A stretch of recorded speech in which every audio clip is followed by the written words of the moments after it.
We have a blue dog to catch. No, wait!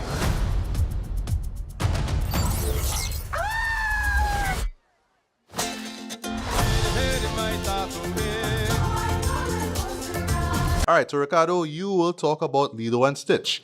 Reason being is Right. because I did not bother to watch Lilo and Stitch, right? But here's the weird thing about Lilo and Stitch in general, right?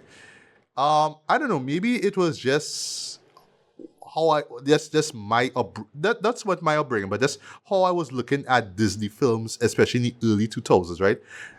They like of course in the 90s that was like the golden era, right? You know, it was the Aladdins, it was the Pocahontas, it was those shows, right? It was those shows that were the big summer movies, and then there was of course the songs that drove them, what is Whole New World or Colors in the Wind and all that good shit, right? And then, like in the early 2000s, we didn't do that again, right? You know, they were Disney was going through like a sort of an evolutionary phase, if you will, right? And then, of course, you had to keep in mind this is when Pixar was starting to blow up with the Toy Story films, right?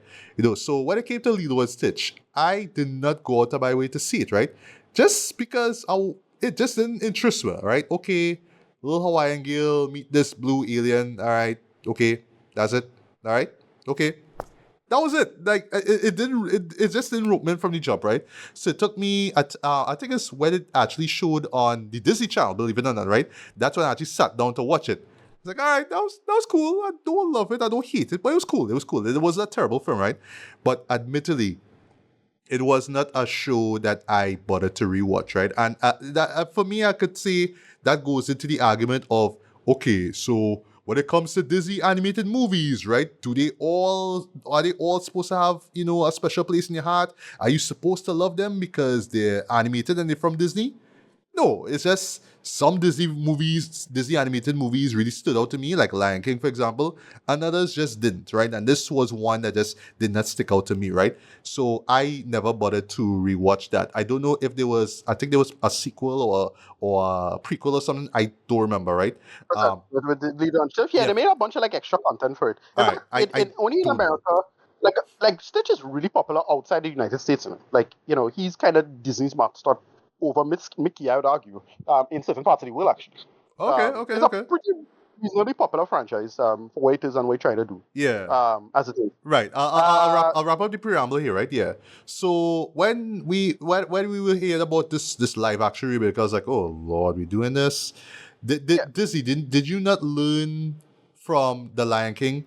Or I should say, you should have learned from The Jungle Book. Well, that still, to me, is one of the best live action, remakes ever. Yeah, the only lesson they get from Lion King is it make money. Because, like, for all the shit I talk about them Lion King movies, the first one make a ton of cash, and the second one also made a ton of cash. Mm-hmm. Like, second one still do good, you know. Like, it still make a ton of money. So yeah, like, but Barry J. Gibbs, boy. Like, you know what I mean? Yeah, exactly. Yeah, right? Yeah.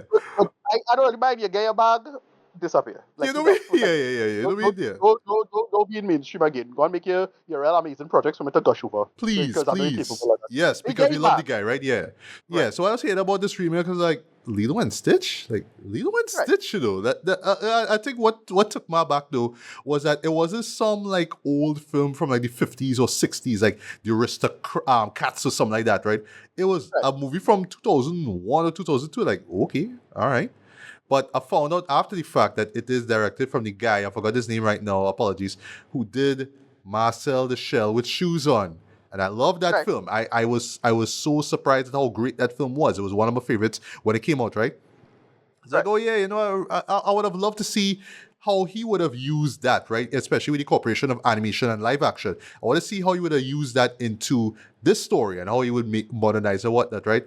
But again, because I just don't have any emotional attachment at all to this property, I just didn't bother. But I'll close this, right?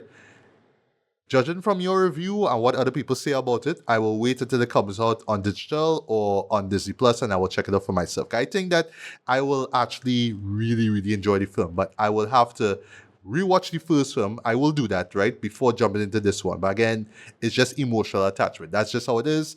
I just was not big on Lilo and Stitch as I was with, you know, Aladdin and stuff like that. I guess at the end of the day, just because of how old I was. That's the best excuse I could come with. I was older now, right? Like when I was young, all right, yeah, Aladdin, yeah, let me go and see that, right? It was 92, right? But 2002, 2001, Lilo and Stitch, I don't know. But hey, you know, Finding Nemo looks hard, and I want to see that. I love that, right? But that's another story.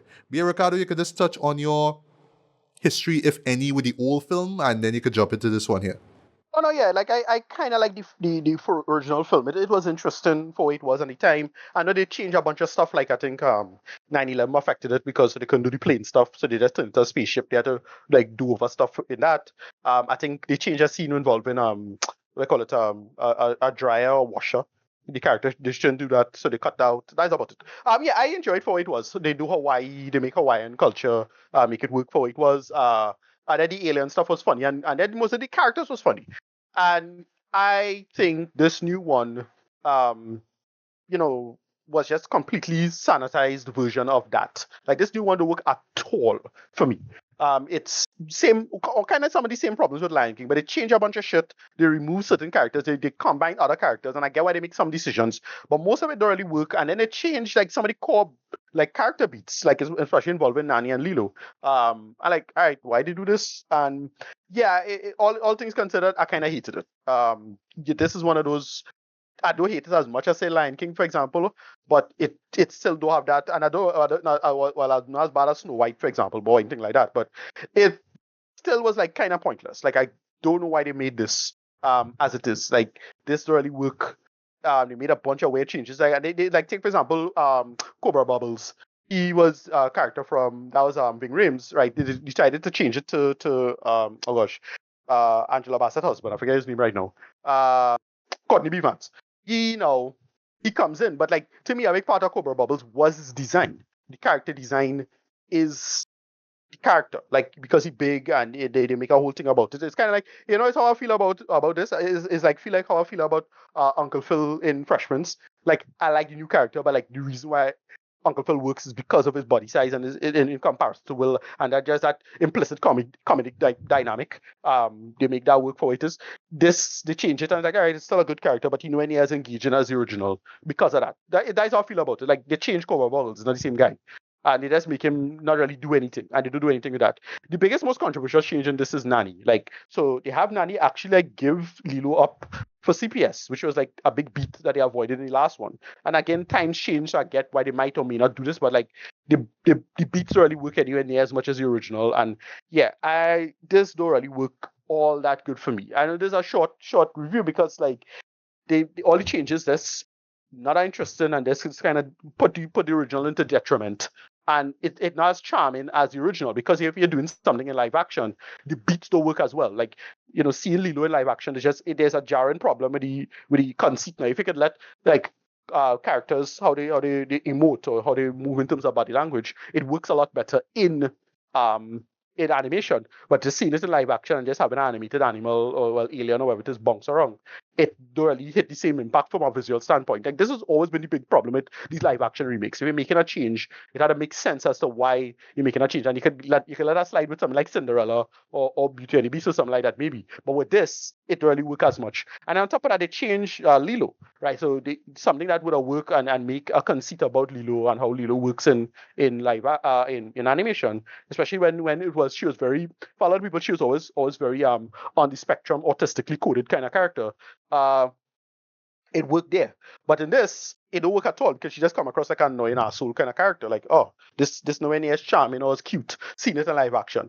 I don't know. This is one of those uncanny valley things that really, from an emotional standpoint, that's something that we let slide in animation just come across as weird and off-putting. At least for me. In this one. Yeah, rating. Yeah, this probably gonna get I don't know about worst of the year, but just underwhelming for the year and just kind of really unnecessary. And I'm probably gonna put it on my dishonorable mentions for the year. I just didn't care for this one. Yeah, like a 4 out of 10. I kinda didn't really feel this one at all. It's mostly because how bizarre the whole thing just felt and strangely this didn't work at all for me. It just off-putting. Like that's what it is. Like it's like imagine if somebody just I don't know, just like take a meal and just like shake up. Like imagine like just I have a nice well put together plating on a dish and somebody just put it in a box and shake it up and then slam it back on my tape on my plate. Like yeah, it's the same food, but like you fuck this up, right? It's that. That just the approach of it and because it's an animation form and how it tells these things and how the body language was and Hawaiian culture. And like to be fair, it back 20, 25 years ago when this came out, would have, it was appreciated having that kind of cultural representation or whatever it is in the narrative. So that was like the thing to make it work. So a lot of people did a cult classic in that sense. But I don't know, just trying to update it to just do work at all. So that is it. This one just was just off-putting and terrible. Like, it's not Snow White bad, but it was still pretty bad. And it again, they really shouldn't have made this one. Like, look, after, I don't know if this will make money, it probably will. But yeah, Disney needs to wrap these live action things up. Now, I think Moana is the last one. I think they're still doing that. I'm like, let's just fucking make that. What the hell? Moving on. Next. Pretty bad. Yeah, next. Yeah, looking out for that Finding Nemo live action remake, right? Ha ha ha ha ha. Moving on. Yeah.